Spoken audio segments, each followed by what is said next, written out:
Well, hey everybody, welcome back.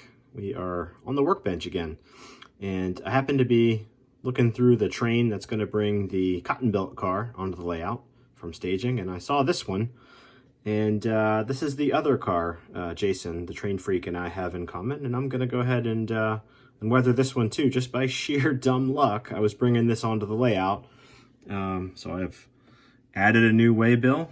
This one's coming from Gamer and Thrones, which is a industry on Jason's layout, also shipping furniture, and also to the warehouse, the warehouse behind South Yard. So that's just an Athearn, ready to roll, fairly inexpensive. Nice car, but inexpensive. You know, a lot of molded on stuff, not separately applied or whatever. So great place to try new techniques and stuff. So that's what I'm gonna do. Rather than get the airbrush out and go with the oils, I'm going to try something I saw on Rob Bennett's channel. And what he does is he uses three Vallejo Hobby Sprays. Panzer Gray, kind of like a grimy black. He uses this US Khaki, and then this lighter gray is called Field Gray. And he kind of does this, it's intended to be quick and run through, you know, several cars in an evening kind of thing, rather than spend a couple of evenings like what I did with the last one. So I just wanted to try it out. It looked pretty good. It certainly was quicker and a little bit less effort than what I did before for your, you know, run-of-the-mill fleet. So anyway, I'm gonna give it a shot and let you guys see how it goes. So like before, I've got the car disassembled, and this one's fairly dusty. It's been on the layout for a little while, so I'm gonna wash it off, let it dry, and then we'll pick up from there. All right, let's get started here. So I'm gonna start out with, this is the Field Gray. I'm gonna spray it from the bottom of the car and kind of give it a little dusting, and get up the sides and on the ends too. So see how this works.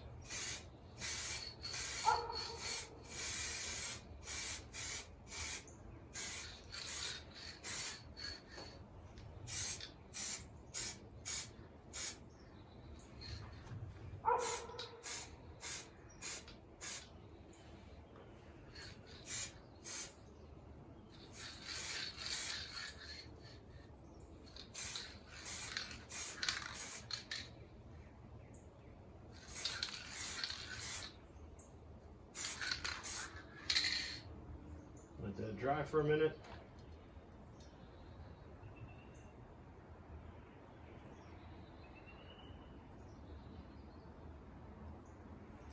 Same thing on the other side.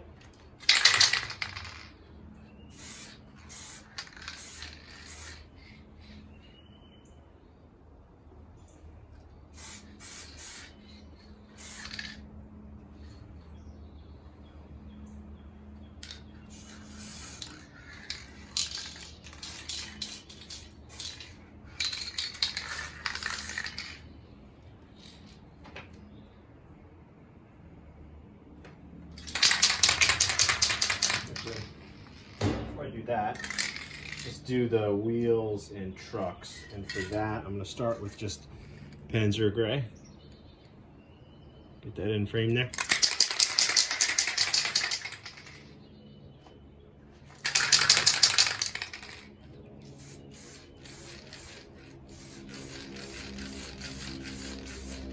It's just kind of a nice dead, grimy black.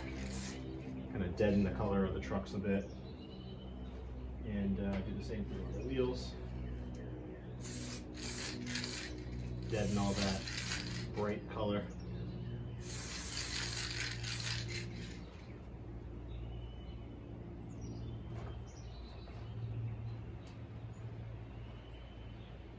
Now, this should be dry enough to come in. Shake. This is the US Khaki. And what I'm going to do here is kind of dust up the bottom of the car a little bit with this, and then also dust the wheels and trucks with it as well.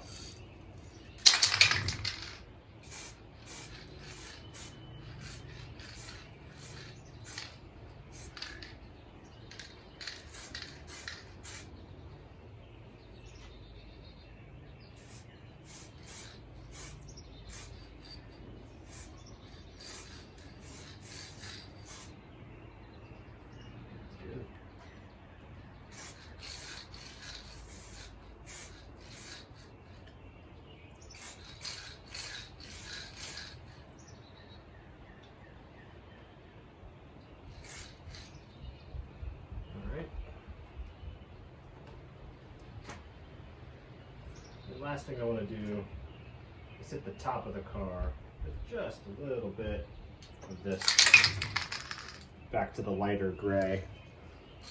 That's that field gray again. Just dust the top of the car with it.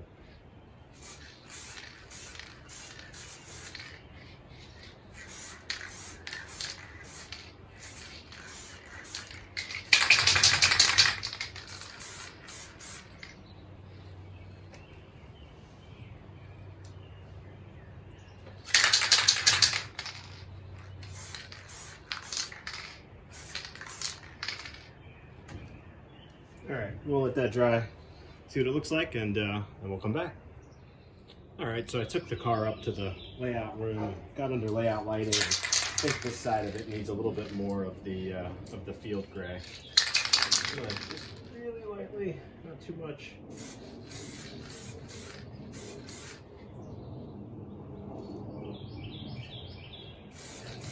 And done, walking away.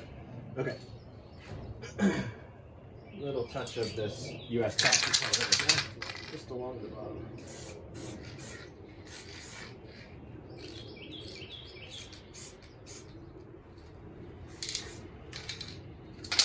Good, done. And the last thing I decided when I was upstairs is the whole car just needs some dull coat. I'm not coating it with the nice flat Vallejo Hobby Spray. I'm just kind of dusting it here and there, so it still has that sort of shiny, you know, new plastic look to it. So I'm gonna hit it with some dull coat around the sides and the top, and I think that probably does it. We'll see how it looks from there.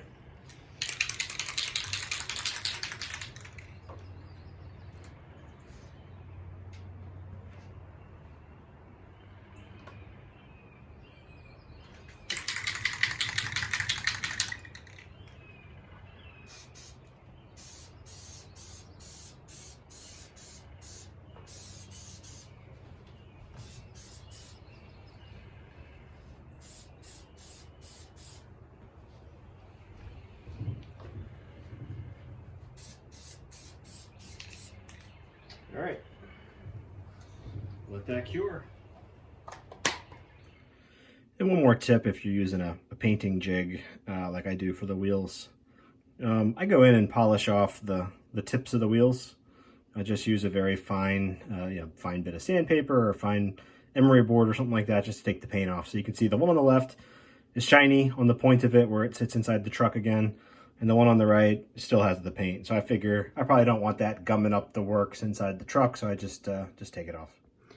All right, y'all. So that method with the Vallejo spray was so simple and easy that I went ahead and got to work on this gondola as well, kind of around the edges. And for the inside, in here, I did spray a little bit of the light gray in there, but then I got to thinking, I bought this stuff a while back, and I've seen a couple of modelers use it. It's two solutions. The first one gets that sort of steely gray look on the left, and then once that's cured, you come back with the second solution that kind of rusts it up, like the little figurine on the right there. And I've seen two other modelers use it, so I'm going to try it down in the body of the gondola. Maybe a couple of rust spots on the outside, but I'm going to start on the inside and see how it looks. But I've seen both Rob Bennett do this, and I very much respect his modeling ability. I've learned a lot watching his channel. I've also seen Big Bill, William Graham, do it on his South Brooklyn Railroad channel. He did a barge, I think, and some like a tower, like a crane type tower that went over the little apron that gets down onto a barge. Anyway, it looked really good on his as well. So that's two modelers I respect I've seen do it. So I'm going to give that a try, and we'll show you how it works for me. All right. So according to the instructions, you use the iron metallic surfacer. Do 2 coats of that. Wait at least 12 hours. And then come back with the rusting oxidation solution. And it gives you a heads up that it will continue to rust over several hours after you apply that second solution. So good to know. There's the 2 bottles. So 2 coats of this guy, wait 12 hours, a coat of that guy. So let's give it a shot. All right, so I won't bore y'all with watching me paint the inside of this gondola, but that's just 1 coat of the, whatever this metal surface, iron metallic surfacer. And I intentionally splattered it up on the sides and kind of up on the lip of the gondola a little bit. So that's 1 coat. I'll let that dry, and then we'll do it again. All right, so this is what it looks like with 2 coats of the iron metallic surfacer and the interior of the gondola. And if we look at that build date there, it's 1923, model in the late 50s. So this thing's 30 plus years of getting beat up out on the rails. So we're gonna turn the interior of this one into a bit of a rust bucket. And I'll probably come back and add some more layers on the outside, washes or something. I'll come up with that. But it's faded and it's dusty, but it is nowhere near dirty enough for what I'm looking for. So let's rust it, and then we'll come back and dirty up the outside some more as well. Yeah, so this is kind of cool. It's only been 20 minutes since I put that solution on, and you can see some of that oxidation starting to happen already. So I'm hoping to get it significantly more oxidized than just that. But I'll keep watching it and share with you what I'm seeing. All right, under layout lighting, this is what that rust effect looks like, and I kind of dig that. Although I think I want to go in and touch it up a bit. Lessons learned here. I think if I was to do this again, and I will do this again, but that iron layer that you start with needs to go on pretty thick. This is layers and layers of the other rusting piece. I say layers and layers, probably like 4 or 5. But at some point, as you're putting that in and adding to it, it is moving what's already there a little bit, kind of moving stuff around, and had some tide marks and stuff I was dealing with, and I'm not super happy with how the side looks. So I've got some other materials I'm going to come in and clean this up a little bit.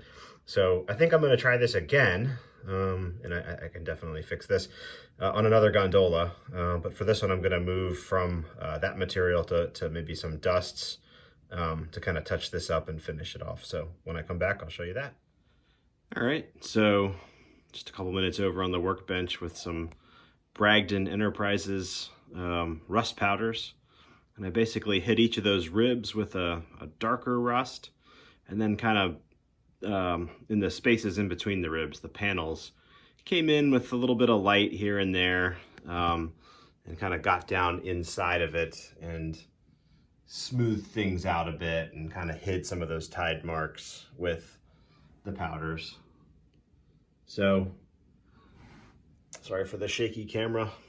It's a little zoomed in and I'm trying to get a decent shot. There we go. So yeah, I think that's better. Now it looks really well worn. And that was a pretty easy weathering job. I could see on some of these gondolas going way down a rabbit hole with a lot of rust streaking and you know, busting out the oils and building up the layers of rust and stuff. But for just a quick one, like this was certainly not a bad method for just a run-of-the-mill gondola in your fleet. Definitely looks old and beat up, so I'm going to call that a success, and I will go ahead and wrap up here. I'll put some pictures of the 2 cars I did this week here at the end of the video, play some music, and I hope all of y'all are well and safe. Thanks for watching.